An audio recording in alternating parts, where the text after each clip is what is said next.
Welcome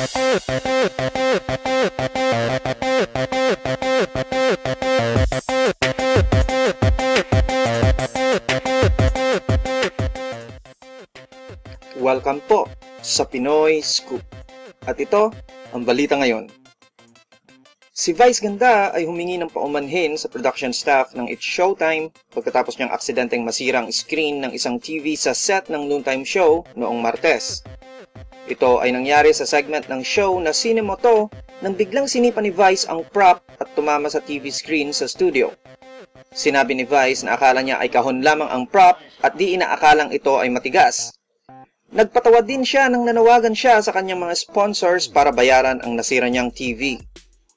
For more news, visit us at www.thepinoyscoop.blogspot.com.